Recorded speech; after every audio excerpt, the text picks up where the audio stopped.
Teleconference. All lines have been placed on mute to prevent any background noise. If you would like to ask a question during the conference, please press star, then the number 1 on your telephone keypad. To withdraw your question, press the pound key. I will now turn the call over to Mike Kern. Please go ahead, sir. Thanks, Stephanie. And we do have our first coach on the line with us, Greg Lansing of Indiana State. The Sycamores coming off of a win yesterday at home against Evansville. This week they are at home to start the week. Wednesday against Missouri State. Later in the week they'll head to Loyola on Saturday to play the Ramblers in Chicago. Good morning, Greg. Morning, Mike. How are you? Very good, thank you. Very nice win for you guys yesterday. The team looked like they played very loose, drained 14 three-pointers. Good production for both Brenton Scott and Devontae Brown, and certainly a nice win yesterday against the Aces. Yeah, and I'm driving, Mike. In case we get dropped, I'll just call you right back. But it was a really good win, and obviously when shots fall, making 14 threes, that's quite a few. We've had some games where we haven't shot it nearly that well, and that's a cure for a lot of the ills sometimes that your team may have. But I really felt like we did play loose, and that hasn't been a big problem of ours, but that was probably our most complete 40 minutes at both ends of the floor. And obviously Evansville's really good, and they have two outstanding players and very well coached, so we felt good about our performance. Thank you, Coach. Let's get right to the questions for you. Questions from the media for Coach Greg Lansing.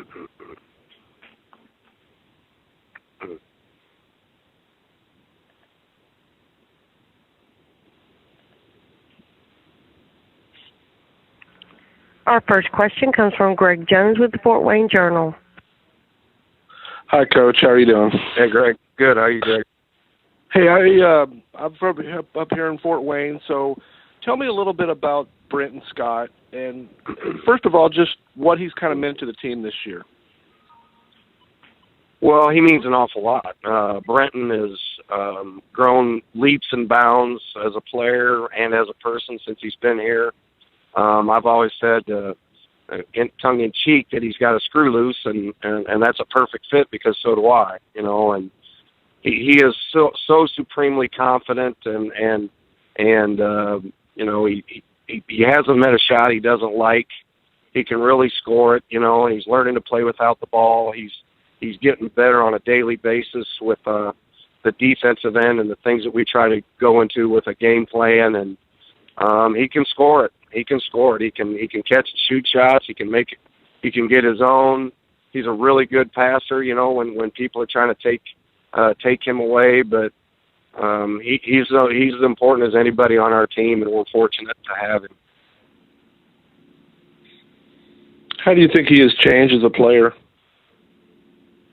Well, he and his brother, watching them in high school and in AAU games, it was one of those guys going one-on-one. It was usually more Bryson than it was Brent. Brent was a little bit of the sidekick there, and Brenton getting away from home a little bit. He's allowed to do his own thing and be around a bunch of really good guys and good teammates, and just learning, the more of the team basketball game. If Brenton he can take and make tough shots. I just try to get him to take fewer, tougher shots, fewer contested shots, and share the basketball, especially earlier in the possession.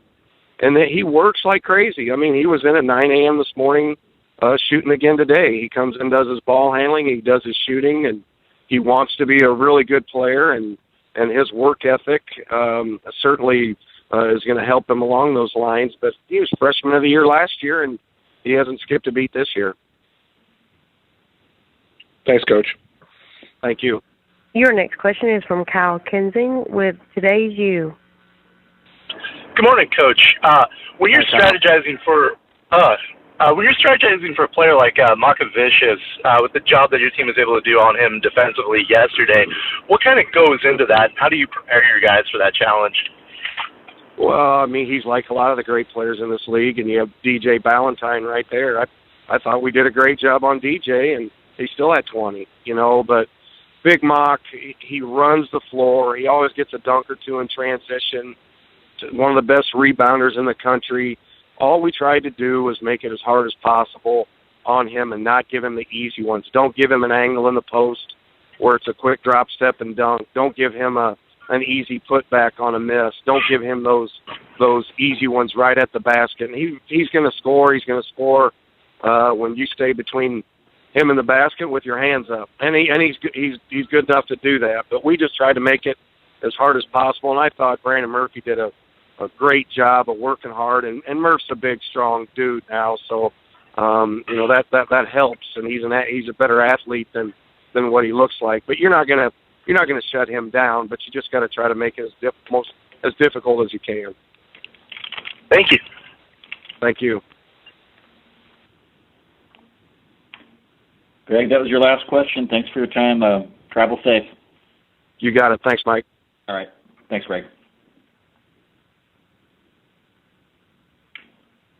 Follow-up note for Greg Jones of the Fort Wayne paper. Brenton Scott is leading the league in scoring in the last 5 games at 22.6 points per game. That's the last 5 games since January 9th. And nationally, in that same span, Scott is second among all players in three-point percentage at 60%, and that includes players that have made at least 15 three-pointers.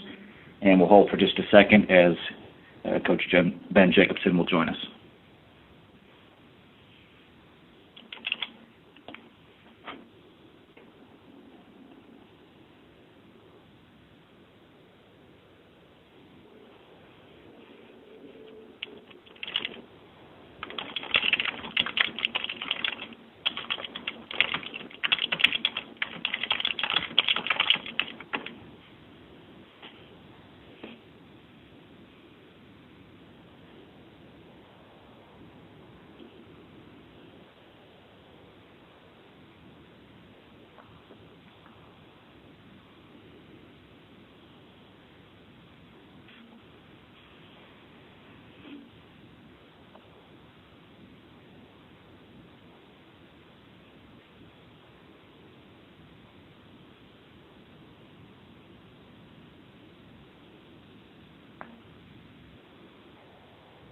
A couple of other conference-related notes as we wait for our next coach. Southern Illinois won on the road at Missouri State yesterday to improve to 8-0 in road games this year. The Salukis, one of just 4 teams nationally with a perfect record on the road, joined by James Madison at 7-0, St. Joe's at 6-0, and Providence at 5-0. Notably, SIU in the last 3 years had combined for just 9 total road wins, going 9-34 in the last 3 before their 8-0 mark this year. And at this time, we do have Coach Ben Jacobson of Northern Iowa with us. The Panthers opening up the week at Bradley on Wednesday. The game will be on the NBC television network. It's an 8 o'clock start. And then on later the week, they'll be at home against Southern Illinois playing the Salukis on ESPN3 at 3 o'clock Central. Good morning, Ben. Hey, good morning, Mike. Sorry I'm a couple minutes late there. No, it's all right. It's all right. Let's talk about Bradley and prepping for the youngest team in America is well documented. They've got a lot of freshmen playing a lot of minutes and learning and growing as they go. Yeah, we had them in the conference opener, and in that one, even though I thought that they had played better as the non-conference games went on, Mike, you could tell in that opener that it was different for them, and you could see how young they were, and Brian's got them playing really hard, and they certainly did in that game. But you could certainly see their youth in the opener, and watching them now. Obviously we just played Illinois State the other day. Illinois State and Bradley had played each other the game prior to our game Saturday, and they really played well at home against Illinois State. And you can just see a different group, a different team. They're doing things fundamentally better defensively, and they know better now what they're looking for at the offensive end. So they're a better team. They're playing better basketball, and Brian's really done a good job with them. Thanks, Jake. Let's get now to the questions for you. Questions for Coach Ben Jacobson. Again, please press star and the number 1 to ask your question. Star and the number 1. Our first question is from Dave Reynolds with the Peoria Journal-Star. Ben, it's been a long time since your team has begun the league season or has lost 4 in a row in league play. What's going on with your team these last few games, and what do you need to do to snap out of it? Yeah, Dave. we played better in our last two. At Illinois State Saturday, we got our offense going a little bit, in particular in the first half, and and we had struggled at that end a little bit, and did enough good things in the Illinois State game. And we played some 2-3 zone, something that we haven't done much of this year, to try to just try to mix things up a little bit, so I felt like against Illinois State we played a little bit better. Our midweek game against Wichita State, Dave, our guys really battled in the second half and got the game to 46-40, and we had 3 possessions in a row to cut it to a 4 or 3 point game with 7-8 minutes to go on our home floor, and maybe then give ourselves a chance to have success in that one. And so we have played better in our last two. Just prior to that, Dave, we played Loyola at home, and Porter's bunch really played well, but we had our worst offensive game in years. Made 4 field goals in the second half, and just really had a tough offensive game. So, I'm glad to see our guys play better in the last two. We're obviously the guys are searching and working hard to get over the hump, Dave, so we can get one in the right column. But we have played better in the last two against Wichita, and then on the road against Illinois State. Thank you. Yep, thanks, Dave. Jake, looks like that's it. Thanks for your time, and good luck this week.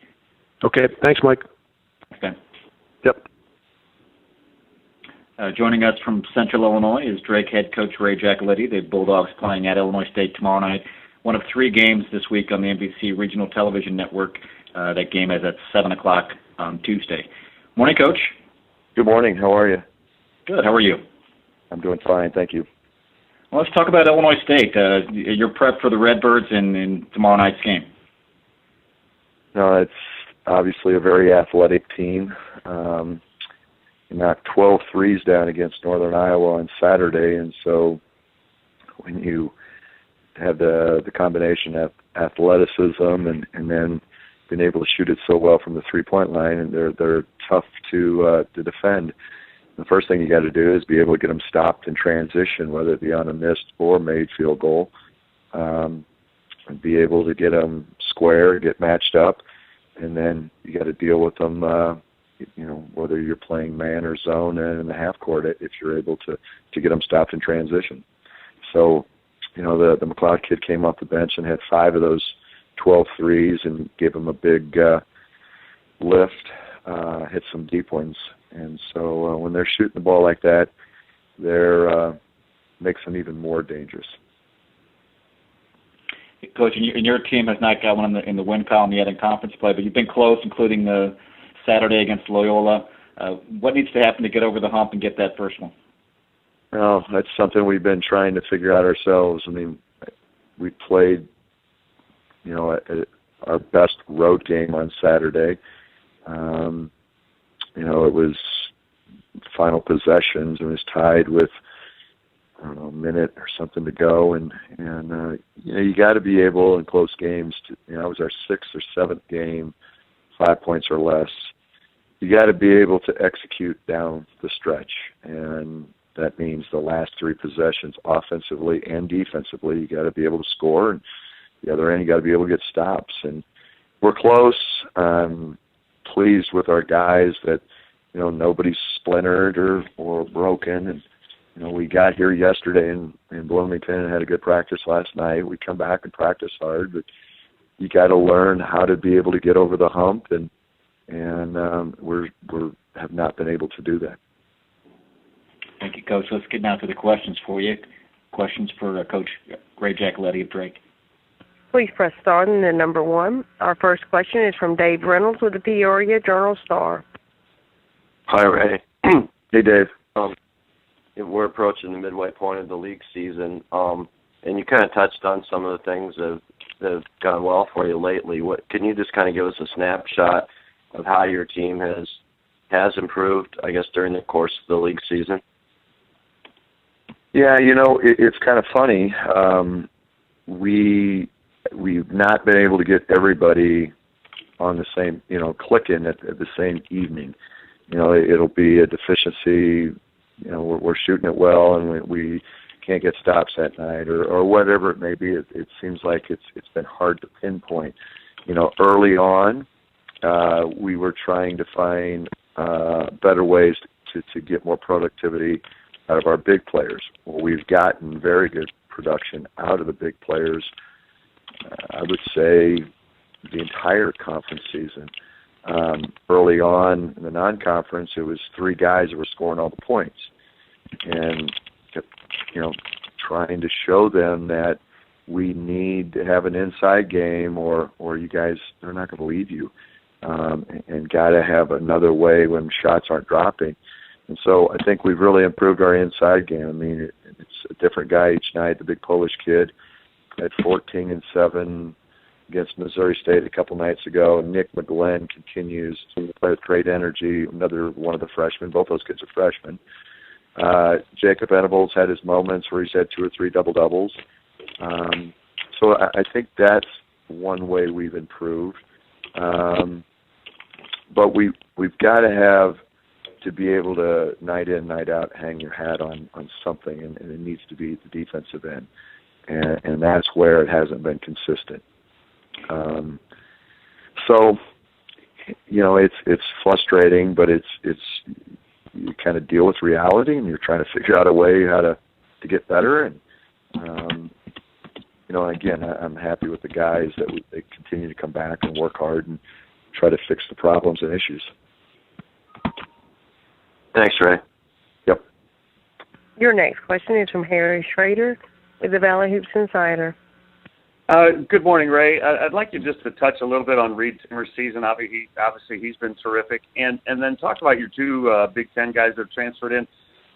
Just their adjustment period, Abrahamson and Woodward. Can you just talk a little bit about their transition in? Yeah. Reed has been the most consistent for us the entire season. You know what you're going to get out of him, and that's really refreshing as a coach.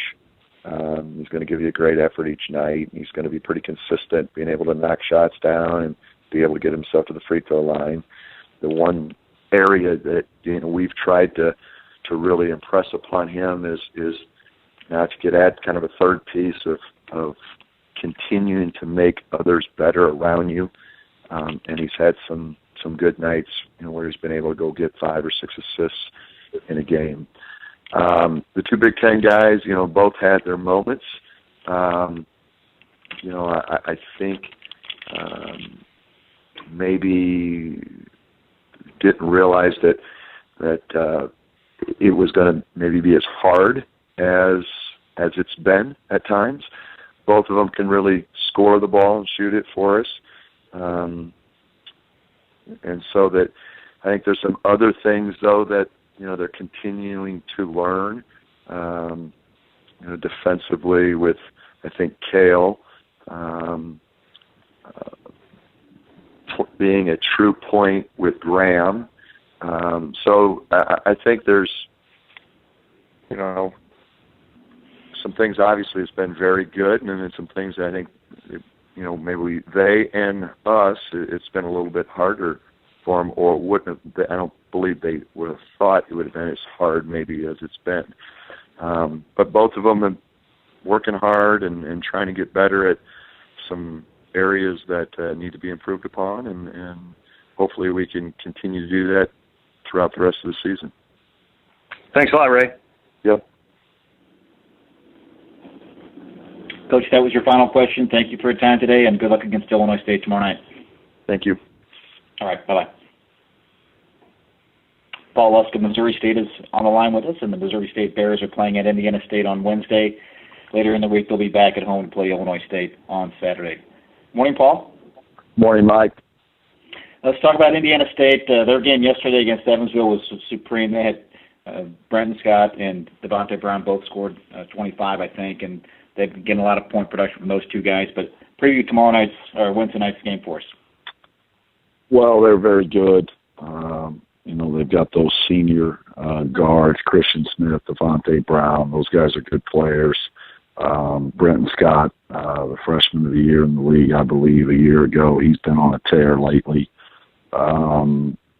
they've added the transfer kid, I think, from the Citadel. They're a good team. Greg does a good job with them. We'll have to be ready to play. We won't have a chance if we played like we played against Southern yesterday. Thanks, Paul. Let's get to the questions now for you. Questions from the media for Coach Paul Lusk. Press star then the number 1 to ask your question. Star then the number 1.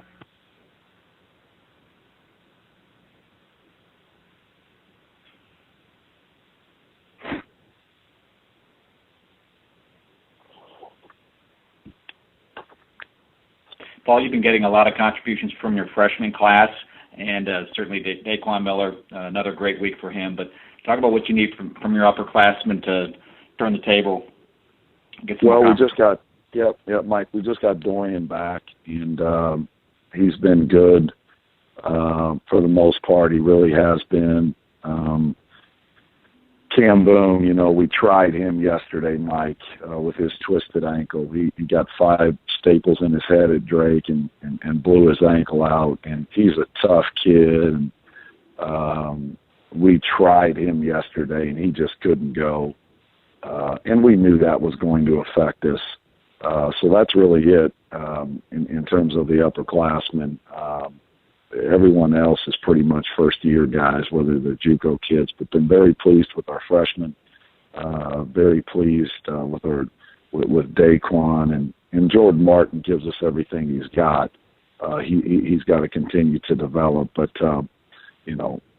we need Cam Boone back. That greatly affects us. He's our best interior player. Thanks, Paul. There are some questions in the queue for you. We'll get to those now. Our first question is from Harry Schrader with the Valley Hoops Insider. Hey, Paul, I wanted to ask you a little bit. You're going up against Greg Lansing. You talk a little bit about what makes him such a terrific coach, and then if you could talk a little bit about trying to maybe generate more three-point shooting. I know you guys don't shoot it a lot, and your percentages haven't been great either from beyond the O-line. Right. Well, Greg does a good job with his guys. They've got. I think with any coach, you're trying to get your guys to buy into what they're doing, and he's certainly done that. I think with this team now in particular, they do a nice job of spacing you out and driving it. Devontae Brown's become a great player. They're older. 3-point shooting, Harry, it is what it is. Ryan Kreckle can make threes for us. Daquan Miller can make threes for us. After that, I think we've got to be selective with what we're doing.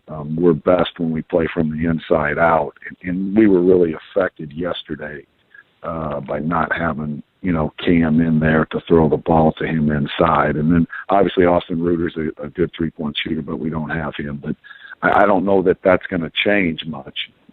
We had won 4 out of 5 with doing what we're doing, so I don't think we're gonna change anything drastically with 3-point shooting. Thanks, Paul. Good luck. You bet. Paul, that was your last question. Thanks for your time, and good luck against Indiana State. Thanks, Mike. Let's get next to Coach Barry Hinson of Southern Illinois. The Salukis play Thursday at home against Evansville, and then back on the road Sunday to play at Northern Iowa. Morning, Coach. Morning, Michael. Congratulations on another road win. The Salukis 8-0, a nation's best 8-0 on the road. Certainly a great start on the road, Barry. Thank you, Mike. It's been fun, but we know what lies ahead, so we just keep our nose to the grindstone. Thank you, Coach. Let's get now to the questions for you. Questions for Coach Barry Hinson of Southern Illinois. Press star and the number 1 to ask a question. Star and the number 1. Our first question comes from Daniel Allar with the Evansville Courier. Hey, Barry. I know you've referenced earlier in the season, obviously the winning, bringing some fans back out. Just how much of a change has that been? How noticeable has it been, the support of the fans and the community coming back? Well, Daniel, I think when you go from having 4,000 in the stands to having 6,000 to 8,000, it's when you add 2,000 to 4,000 people. I mean, that's it's huge. But the one great thing about this area is they've always attached themselves to Saluki athletics, regardless of what sport.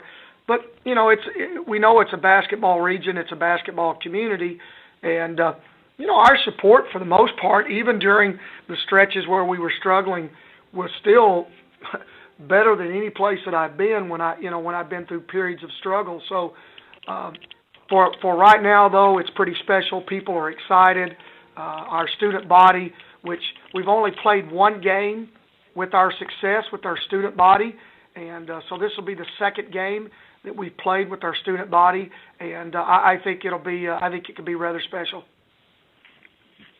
What can you describe a little bit BOLA's development? I know a lot of people have talked about Anthony and your guards taking some pressure, but taking some pressure off of him, the new guards. But what has he done inside, and who else is performing well inside to hold their own and do well in there? Well, I think collectively all of our big guys have played. We've got Dang Leak and Ibi Djembe and Rudolph Stratniks and BOLA. So very few programs at this level can say they have four guys that can play inside at the 5 spot.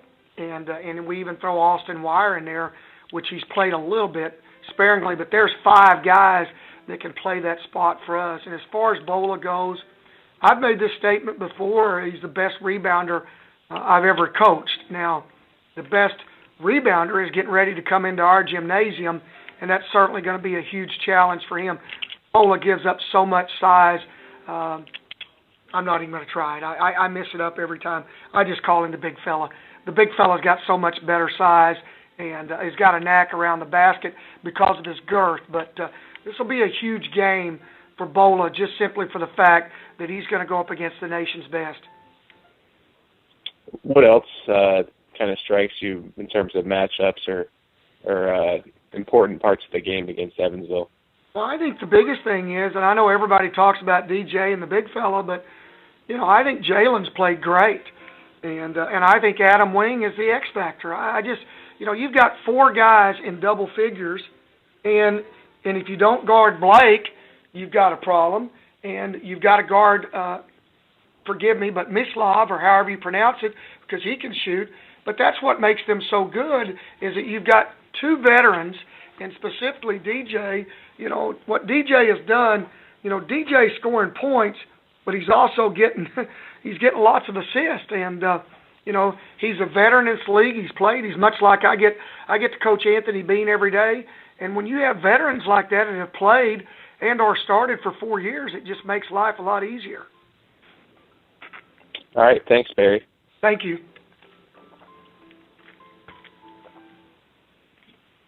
Coach, that was your only line of questioning today. Thank you for your time, and good luck this week. Okay, Michael. Have a great day. Bye-bye. All right. Bye-bye. And we will segue into the Southern Illinois opponent for Thursday. Evansville will head to Carbondale, and we do have Coach Marty Simmons with us on the line. Evansville at Southern Illinois on Thursday. Morning, Coach. Good morning. Got hit with a buzzsaw yesterday at Indiana State. The Sycamores played very well, and Greg Lansing said earlier today that was probably their most complete game of the year, but certainly a great game by them. And the Southern Illinois Salukis also playing well. They've got 18 wins already, and they won at Missouri State by a wide margin yesterday. Talk about your prep for the Salukis on Thursday. Well, first of all, Coach Lansing, Indiana State deserves a lot of credit. I mean, they played extremely well. Outplayed us probably in every area, and he's got a really good team. They got tough kids that play together, and really you can say the same thing about Southern Illinois. I mean, what Barry's done over there is awesome, and doesn't surprise anybody because Barry has been a great coach for a long time. But they've got a lot of weapons. They play together as well as any team that we've watched. Certainly Anthony Bean is one of the premier players in our league. Does everything, scores it every way that he can. Rodriguez seems to be like the Energizer Bunny. I mean, he really is a catalyst for him, and how fast he can play, and just defensively he's outstanding, and delivering the basketball. And then O'Brien is tough, hard nosed, really a high basketball IQ. I just see him as a winner. You know, he'll do whatever it takes.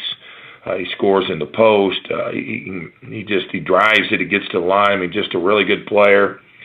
Smith Peters is tough, hard-nosed, plays exactly like a coach's son, makes big shots, does a great job for him defensively. O'Lanion, I think as a freshman, if I'm not mistaken, I think he had 17, maybe 19 rebounds when they played here at Evansville.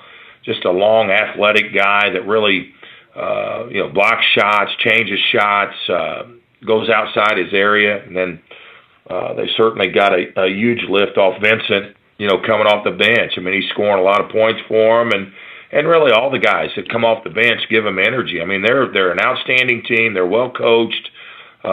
They play together. I mean, it's easy to see why they're so successful. Coach, thank you very much. Let's get now to the questions for you. Questions for Coach Marty Simmons of Evansville. Press star and the number 1. And our first question comes from Greg Jones with the Fort Wayne Journal. Hi, Marty. Talk to me a little bit about Brenton Scott and what you've seen out of his game and any improvement you've seen. Well, I love him. I mean, that dude is, when he steps across the half line, which we did a poor job of yesterday, I mean, you better be in his jock. I mean, he's an aggressive offensive player. He just, and he's playing with enormous confidence. He's scoring a lot in transition. He can score off the dribble. I just think he's a dynamite scorer. I just think he's playing with tremendous confidence. Thanks, Coach. Yep. Your next question comes from Kyle Kensing with Today's You. Coach, last season, Markovich is obviously a great rebounder, but seems to have kind of taken it to another level this year. What makes him so successful on the glass, and what have you seen from him as he's developed as a player? I think just maturity as far as his development as a player. It seems like each year he's improved, his skill set in the low post. I mean, just confidence. As far as the rebounding, it really just determination. He goes after it. He's consistent with it, does it every day in practice. I think now, he's had so much success with it that he's really hanging his hat on it. I mean, he's really going after it. He's just done he's got good hands. He's got a high basketball IQ. He's got good anticipation on where balls are going, and he's just going after it. And when you have somebody like that who is so dominant, especially on the defensive end, how does that kind of play into maybe getting out in transition on offense? It's important, you gotta get stops, to initiate that, which we weren't very good at yesterday, but it really helps. There's no doubt about it. When he's doing that on the glass, it's much easier to run on missed shots than it is makes, and that's really helped us when we've been able to get stops, and he's done such a good job there that it's helped us in transition. Thank you.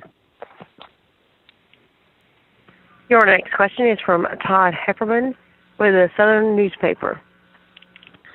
Hey, Marty, when you look at Southern, how difficult is it to defend when they added two guys in Vincent and Rodriguez that can create their own shot? So you don't just have Bean as the only guy that really can create his own shot.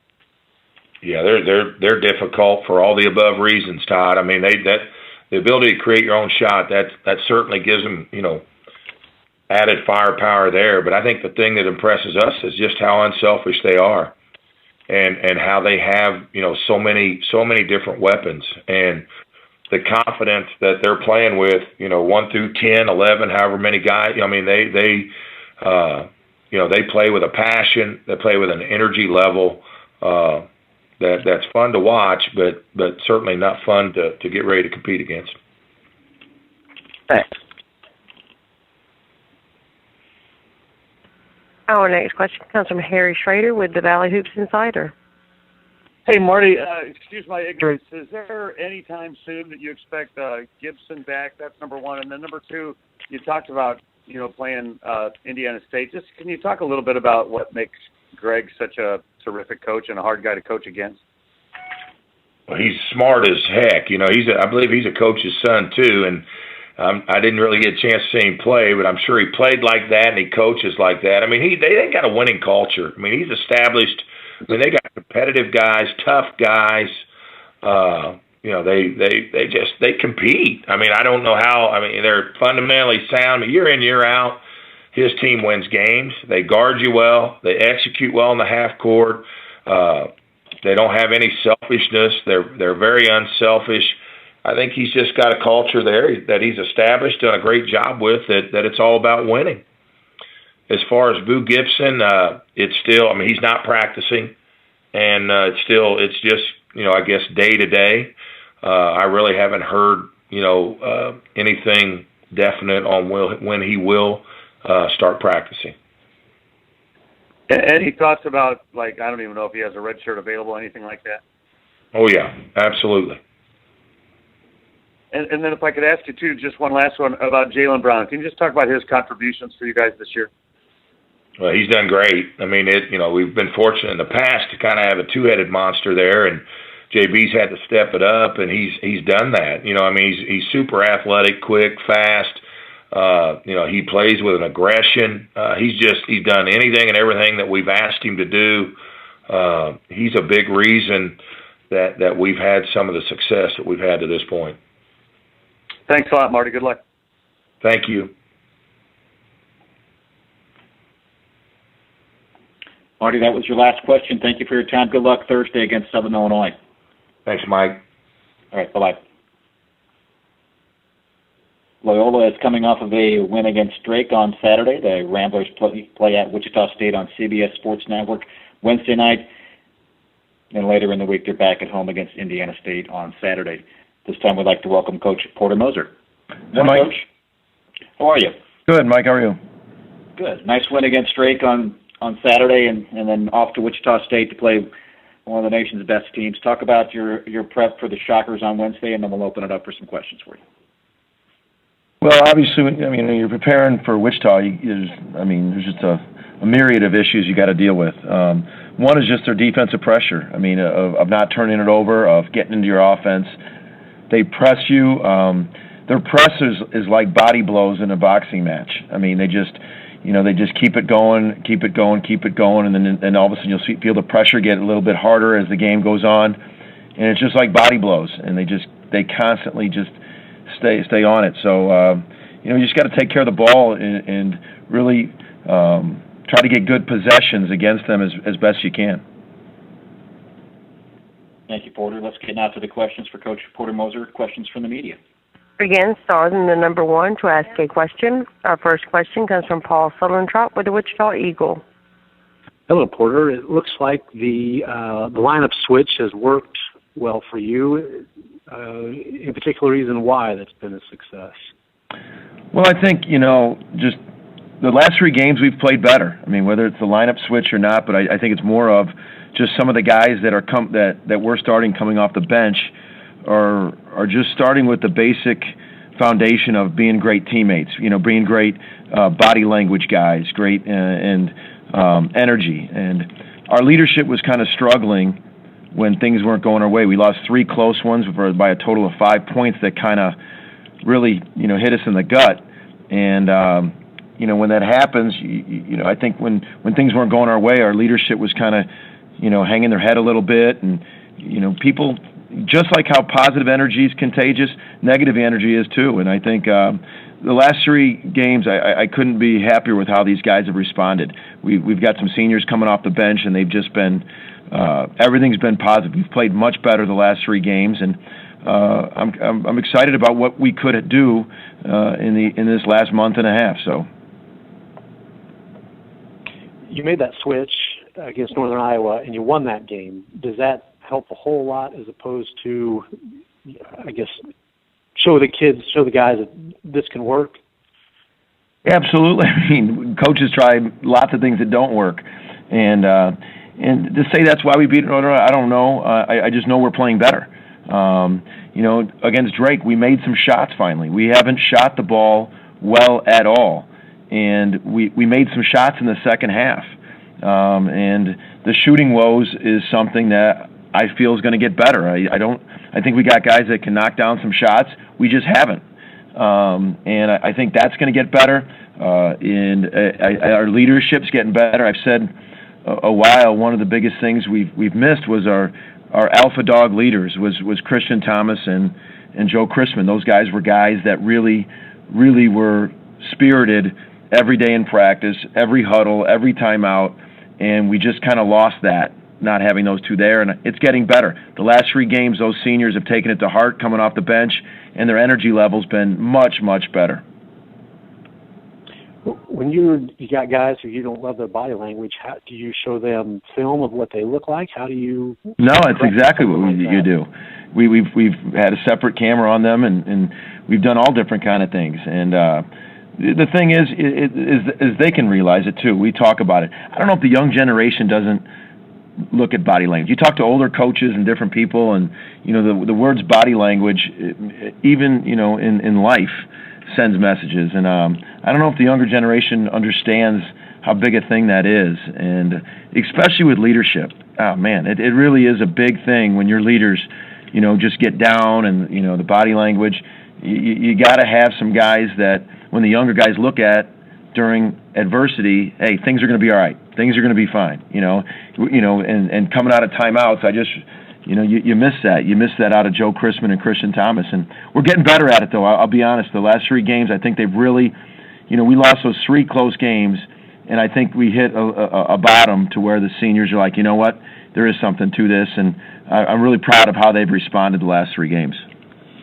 So when you showed them the film, did they kind of have an aha moment where they go, oh, boy, that does look bad. I need to change something? Well, I think there is a point where they look at it and, they can realize it, and when they hear it enough, and then all of a sudden they saw the results. They saw the results of us losing leads, of us not playing well down the. And I think that they can see the results of it. So you just, like I said, coaches try a lot of different things. You just hope kids respond.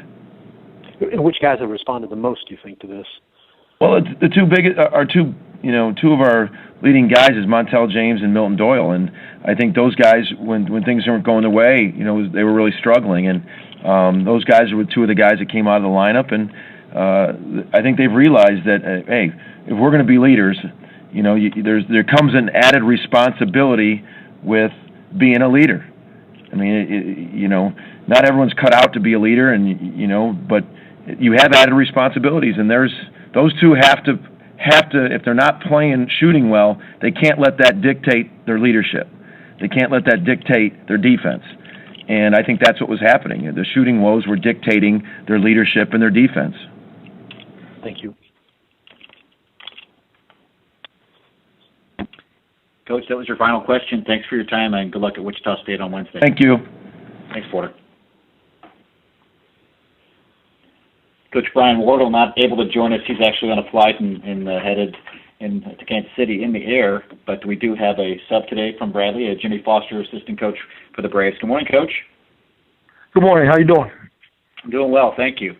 Let's talk about your next game. It's Northern Iowa coming to town, and the last one was a wide margin, but it's been a long time since that game was played. Talk about your prep for the Panthers and your second meeting with them. Well, yeah, we're our second game coming around. They really tried to establish their ground in transition. So right now we're going to practice on stopping some things that they do in transition to make sure we stop these guys from getting up their threes. And Wesley Washburn and Matt Bohannon have been kind of playing really well in their last 5 games, averaging pretty much 14 points a game. So one of our keys we want to do is to stop those 2 guys and make the other guys beat us. Thank you, Coach. Let's get now to the questions for you. Questions from the media for Coach Jimmy Foster. Press star then the number 1. Again, that's star then the number 1.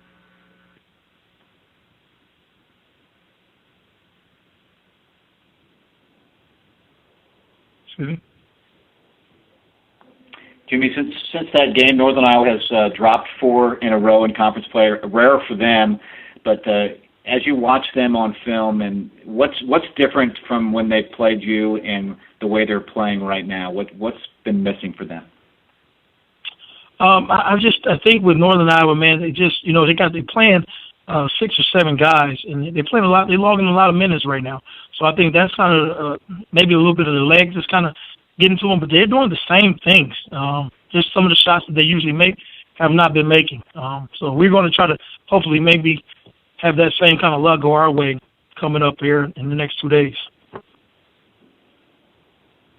In your game against Wichita State, tough environment there, of course, for everyone, but the team shot pretty well, especially late in the game. That's something your team can build on, and not the results so much, but just the way you closed out the game shooting the ball? Yes, with Wichita State, they're a team that doesn't let up. They keep going. And that's what our team, we're trying to show our guys that we can't let up. We got to keep going. We got to have it regardless if we're up 20 or we're down 20. And, they have they do a good job. That atmosphere was a lot of our first-time guys being in that atmosphere, which is something that, it makes our guys work towards to building that atmosphere up at Bradley, and also as well as taking that next level approach, so we can be that team for the next to come in the Missouri Valley, because those guys, they play so hard. We have to establish some kind of ground of competitiveness so we can come out there and play along with those guys. Jimmy, no other questions in the queue for you. I want to thank you for your time and subbing for us on short notice. Appreciate it. Good luck this week. All right, thank you. Thanks, Jimmy.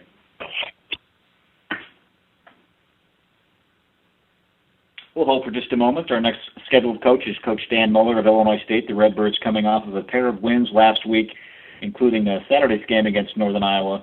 76-67 was that score. The Redbirds opening up their week with a home game against Drake tomorrow night. That game again on the NBC television network. Later in the week, they'll be at Missouri State on Saturday. And we do have the coach. Good morning, Dan. How are you? Good. I'm doing great. How are you? I'm doing well, thank you. Drake has been close in a lot of games, and their 0-8 record is not representative of how close they've been in conference play in particular. Talk about your prep for the Bulldogs as they head to town tomorrow night. Yeah, you're certainly right on that. We were down by 10 at their place in the first game we played them, and had a great second half. But even just their last game, it's a tie game or what have you within the last 4 minutes. So dangerous offensively. This is the first team that we've played for the second time in conference, and I think there's art to the mindset of it. So we've tried to talk to our players about that, the familiarity with both teams and how you handle it. So important game, another chance to protect home court tomorrow night. Thank you, Coach. Let's get now to the questions for you. Questions from the media for Coach Dan Muller. Press star and the number 1 to ask your question. Star and the number 1. Our first question is from Harry Schrader with the Valley Hoops Insider. Hey, Dan, just looking at numbers and trying to read stories about your team when we can't see them up close and personal, it seems like Mikhail has kind of caught fire. And what's kind of clicked in for him? And then, of course, you had that time when Paris was in and out of the lineup. What has changed for him as well? Hey, Harry. Yeah, Mikhail has put some really good games together. One game where he really struggled at Bradley, but other than that, he's playing high level. And Mikhail's just figuring it out. We knew he had unbelievable talent and potential, and I still think it's the tip of the iceberg for what he's going to be as a player. But he's shooting the ball well. He's figuring out how to stay out of foul trouble, which was an issue early in the season, and that foul trouble made him tentative. So he's just figuring out how to be a really good player consistently. Paris struggled in the non-conference. We benched him for a little while, but since he's been back from Christmas, he's been outstanding, playing the right way, shooting the ball at a higher percentage, making the right plays decision-wise. Paris has always been one of our best players, and he's certainly playing like it now.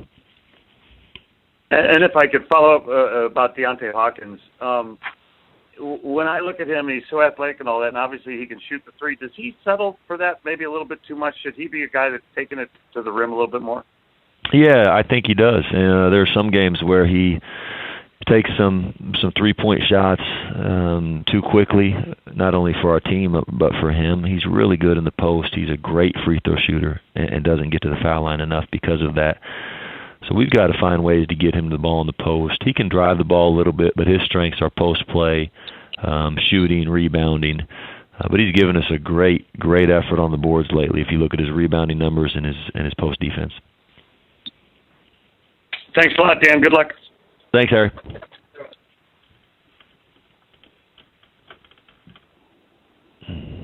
Coach, no other questions in the queue for you today. Good luck against Drake tomorrow night and later in the week. Thanks.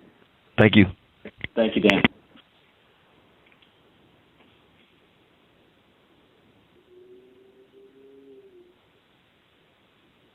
We'll hold for just a moment. We are a few minutes ahead of Coach Greg Marshall's allotted time at 11:09, so we'll have the coach on momentarily. Just a reminder to the beat writers that are on the line with us to stay on for a roundtable following Coach Greg Marshall's segment.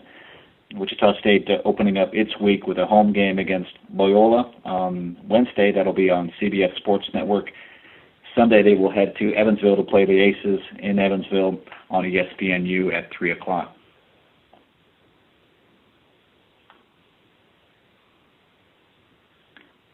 The Shockers' 20.5 winning margin in their 8 conference games so far is second among all NCAA teams this year in conference play. Stephen F. Austin at 23.5 points per game scoring margin in the Southland.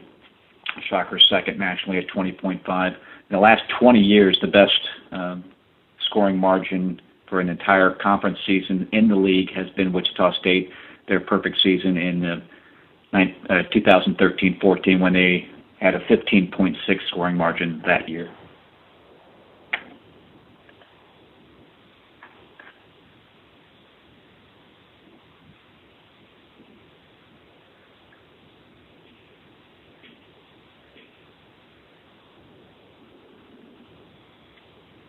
Notably, by Thursday, all the league teams will have reached the midway point of the conference schedule. The Shockers will be guaranteed of at least a tie for first by that point. And since 1991-92, 34 teams in the lead or the co-leaders have been in postseason play, with 28 of those 34 reaching the NCAA tournament.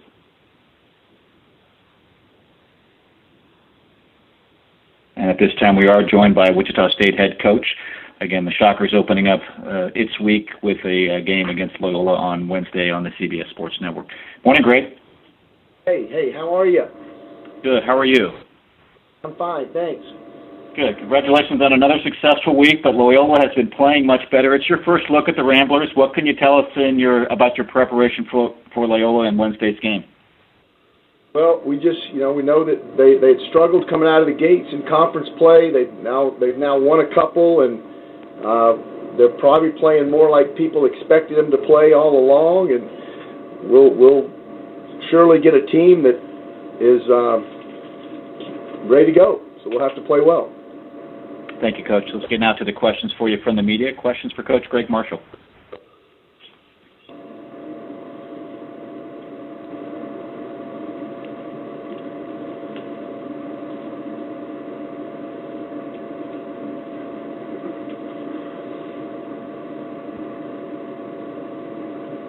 Our first question comes from Harry Strader with the Valley Hoops Insider. Hey, good morning, Greg. Just thinking a lot about some of the sophomores in the league, and I just have been impressed by the way SYCAMORES his game is growing and developing. Can you talk about he and Zach Brown as well, that just what they've been giving to you this year? Yeah, they started out a little slower than we wanted them to, with all the injuries early. They were also not playing as well as they're playing now. That includes Richard Kelly. Those three guys. Well, you could actually throw Ronno Nerger in there. All four of those guys are playing much better than they did early, and are playing more like what we expected them to. SYCAMORES probably had his best game ever as a Shocker against Northern Iowa the other night. He really was strong inside and stayed out of foul trouble. Zach Brown has done a really good job on some great scorers in our league, like Bean and Valentine and those guys. Richard's hitting the glass like we expected him to and scoring around the basket. And then Ronno Nerger has emerged as another guy that we can use in the post, and we can get some. He's probably a little more offensive-minded than Bush Wamakota, and he's drawn some charges and given us some quality minutes as a backup post player. And his Shaq seems to be growing into his potential. I mean, just night after night, he just seems to be growing into that spot as a guy that you can really depend on in the middle, right? Am I right about that? I think that's fair to say, Harry. He's he's in his third year now, so it's about time. It's what I told him. I said, how long is it going to take? And he's got some tremendous potential. He knows that. We know it. And it's just a matter of him wanting to be a primetime player, and he's starting to enjoy the success that he's having and see this what he's capable of. And now we just need to get him to do it more. Thanks a lot, Greg. Good luck. Thank you. Our next question comes from Daniel Allar with the Evansville Courier. Hey, Greg, I know you guys have been a really strong road team the last few years. Aside from just having good teams in general, is there anything differently you have to do to perform so well on the road? No, I mean it goes back to just having good players.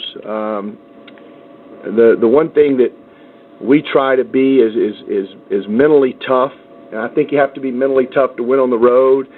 And some of the things that we do in practice every day prepare our guys and enhance their mental toughness. And that's because you when you go into these different environments, and generally there's a bigger crowd than usual when we go to these places, and there's a lot of sellouts, and they wear different colored T-shirts and whatnot. I mean, it's a party atmosphere, and we've got to be the one to crash the party and hopefully not allow it to start. Not allow the party to get out of hand. And it's a burden. It's a little tougher, but at the same time, I think our guys have gotten to the point where they relish that challenge. And you have to really play well and focus and be mentally tough in order to come out successful in those environments. And that's what we've been able to do for the last couple of seasons, and we hope that it continue. You talked about Zach Brown and then some other of the sophomores that come off the bench. Seems to be quite a contrast to Evansville, who relies a lot on their top guys like Miskevichus and Valentine. When you match up with them, is it something where you do try to throw a bunch of different bodies at those guys and I don't know, is there a wearing them out factor with playing a deep bench against a team like Evansville? I don't know that there's a wearing out factor. Those guys are used to playing that many minutes, but we're going to do what we do, which is try to use our depth and our athleticism and send fresh guys, because if one guy will wear down trying to chase DJ off all those screens, and one guy will wear down trying to lean on Big E all game long. So that's what they have, and we have the advantage of some depth and some guys that can just be fresh. And maybe when they're fresh, they can negate the quality of opponent that they're going against. And last question from me. Van Vliet strikes me, obviously, as a point guard, one of those guys that makes it easier for everyone else. What are some of the things he does that, I know when you guys got him back, obviously he went to a whole nother level. What does he do to make everything else easier for his teammates? Well, he's you have to be around him every day or watch him closely to appreciate all that he does. He's the most competitive young person that I've ever coached. Ron is right there. They're 1A and 1B, and I'm not sure who's more competitive, but that's the one thing, this competitive nature. He does whatever it takes to win within the rules, and he does a little bit of everything. He can do it all. He can shoot it, he can handle it, he can pass it, he can play defense, he can rebound, he can run your team. I mean, he's such a quality player in every regard. And then you add in that not just refusing to lose mentality, and you've got a special player that we've just been blessed to have in our program for 4 years. All right, thanks, Greg. Thank you. That was your final question. Thanks for your time. Good luck against Loyola on Wednesday night. Okay, thanks, guys. Thanks, Greg. Appreciate it. This does wrap it up. Thanks for the media for joining us. We'll again ask the beat writers to stay on the line for a roundtable, and at this time, all the others can please disconnect.